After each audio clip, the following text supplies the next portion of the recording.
ప్రభువునందు నాకు అత్యంత ప్రియమైనటువంటి వారులారా, మన ప్రభువును రక్షకుడైనటువంటి యేసుక్రీస్తు వారి యొక్క శుభనామములు మీ అందరికీ నా హృదయపూర్వకమైన శుభములు వందనములు తెలియజేస్తున్నాను. ఉదయకాల సమయంలో దేవుని వాక్యాన్ని ధ్యానం చేసుకుందాము. ఈరోజు వాక్య ధ్యానం కొరకు మనం తీసుకున్నటువంటి లేఖన భాగము సామెతల గ్రంథము 16వ అధ్యాయము 3వ వచనం చదువుకుందాం.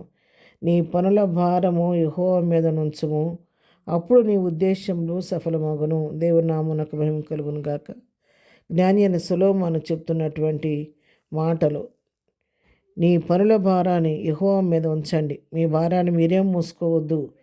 ఆయన మీద మీరు తన భారాన్ని మోపినట్లయితే మీ భారాన్ని ఆయన నీ భారాన్ని సులువు చేసి నీ కార్యం నెరవేరుస్తాడు, నీ ఉద్దేశాన్ని సఫలపరుస్తాడని ఒక శ్రేష్టమైనటువంటి మాటని ఇక్కడ జ్ఞాని అయిన సొలొమోను మనకు తెలియజేస్తూ ఉన్నాడు. కీర్తన గ్రంథంలో కూడా మనం గమనించినట్లయితే 55వ కీర్తన 22వ వచనం చదువుకుందాము. నీ భారము యెహోవా మీద మోపుము, ఆయనే నిన్ను ఆదుకొనును, నీతిమంతుడని ఎన్నడను కదలనీయుడు. దేవుని నామమునకు మహిమ కలుగును గాక.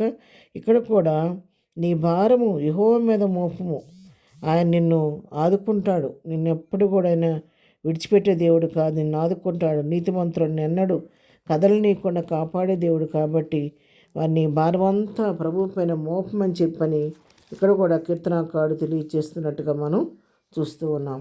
సామెతల గ్రంథం 3వ అధ్యాయంలోనే 6వ వచనం చదువుకుంటే, నీ ప్రవర్తన అంతటి యందు ఆయన అధికారమునకు ఒప్పుకొనుము, అప్పుడు ఆయన్ని త్రోవలను సరళము చేయను. చూసారా, మన భారం ఆయన మీద మోపటమే కాదు, మన ప్రవర్తన అంతటి మీద ఆయన అధికారానికి ఒప్పుకోవాలంట. ఒప్పుకున్నప్పుడు ఆయన మన పక్షంగా ఉండి మనకు ముందుగా ఆయన నడుస్తూ మన తోవలను సరళం చేసి తిరణైన మార్గంలో ప్రభు మనలను నడిపిస్తూ ఉంటాడు.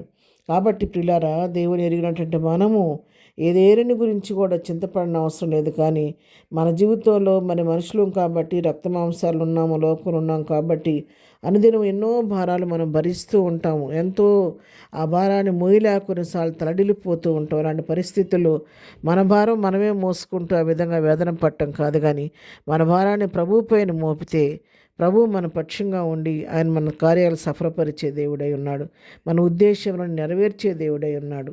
అందుకే ఫిలిప్పీలకు రాసిన పత్రిక 4వ అధ్యాయము 6వ వచనం కూడా మనం చదువుకున్నట్లయితే, దేనిని గురించి చింతపడకుడు కానీ ప్రతి విషయంలోనూ ప్రార్థన విజ్ఞాపముల చేత కృతజ్ఞతాపూర్వకముగా మీ విన్నపంలో దేవునికి తెలియజేయడం చెప్పి దేవుని వాక్యం సెలవిస్తుంది. కాబట్టి దేని గురించి మనం చింతపడాల్సిన అవసరం లేదు.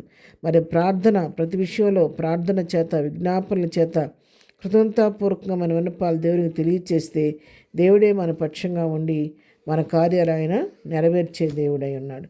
కాబట్టి ఎందుకంటే ఆయన మనం చింతపడాల్సిన పని లేదు. ఎందుకు? ప్రభువే మన గురించి చింతిస్తున్నాడు కాబట్టి మనం చింతపడాల్సిన పని లేదు. పేతురు రాసిన మొదటి పత్రిక 5వ అధ్యాయం 7వ వచనంలో కూడా చూస్తే, ఆయన మిమ్ముని గురించి చింతించున్నాడు గనుక మీ చింత యావత్తు ఆయన మీద వేయుడి అని దేవుని వాక్యం సెలవిస్తూ ఉంది. కాబట్టి ఆయన దినదినము మన గురించి చింతిస్తూ మన పక్షంగా కార్యించడానికి సంసిద్ధుడిగా ఉన్నాడు. కాబట్టి మన భారాన్ని మనమే మోసుకోకుండా మన పనుల భారాన్ని ఆయన పేరు మన దేవునికి అప్పగిస్తే ఆయన మన పక్షంగా ఉండి కార్యం సఫలం చేసి మన నోటి నౌకలు చేసేది ఉన్నాడు. కాబట్టి అలాంటి దేవుని సన్నిధిలో చేరి ఇదే ఉదయకాల సమయంలో వాక్యం వింటున్న మనందరితో ప్రభు మాట్లాడుతుండగా మనకున్న ప్రతి భారాన్ని ప్రభు సన్నిధిలో పెట్టి ప్రార్థనతో ప్రభుకి మనం విన్నపాలు తెలియచేసుకుందాం. ప్రభువే మనకు జవాబు ఇచ్చి మన ముందుకు నడిపిస్తాడు. ప్రార్థన. ప్రేమగల తండ్రి, పరిశుద్ధురానికి వందనాలు.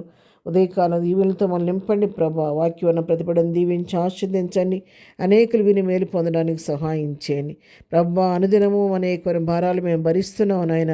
ఈ దినం ప్రభా, ఏ బిడ్డ ఏ భారంతో నీ సన్నిధికి వచ్చి ప్రార్థిస్తుందో వారి పనుల భారాన్ని నీ మీద మోపుతున్నాం తండ్రి. ప్రతి వారి భారాన్ని మీరు తెలియచేసి వారి ఉద్దేశములు ప్రభా మీరు సఫలపరచండి. వారి పట్ల నీ కార్యాలు నూతనపరిచి వారిని నోటి నౌకలు చేయండి. ప్రతి దుఃఖంలో ఉన్న వారిని ఓదార్చండి, సమస్యలను వారిని విడిపించండి, నెమ్మది వారికి వారికి నెమ్మది దయచేయండి, సమాధానం వారికి సమాధానం దయచేయండి, బలహీనలు బలపరిచిన ఆయన, రోగులకు ఆరోగ్యం దయచేయండి అయ్యా. నీ స్తోత్రాలు నాయన. కృంగిని వారిని లేవనెత్తండి ప్రభా, సహాయం చేయండి. చదువుకునే బిడ్డలకు నీ జ్ఞానం ఇచ్చి నడిపించిన ఆయన. ఇద్దరు బర్త్డే మ్యారేజ్ చేసుకున్న బిడ్డలను దీవించి ఆస్వాదించండి. ఇద్దరు మీ ఊళ్ళి మార్గాల్లో నీ కృప తోడుకొంచి నడిపించిన ఆయన. ఇద్దరు దీవులతో ప్రతి వారు నింపి నడిపించి ప్రతి వారి అవసరం మీ నామలో తీర్చమని ఏసునామలో ప్రార్థించడి పొందుకొని నాము తండ్రి. ఆమెన్. ప్రభు కృప సదాకాలము మనందరికీ తోడై ఉండి నడిపించునుగాక. ఆమెన్.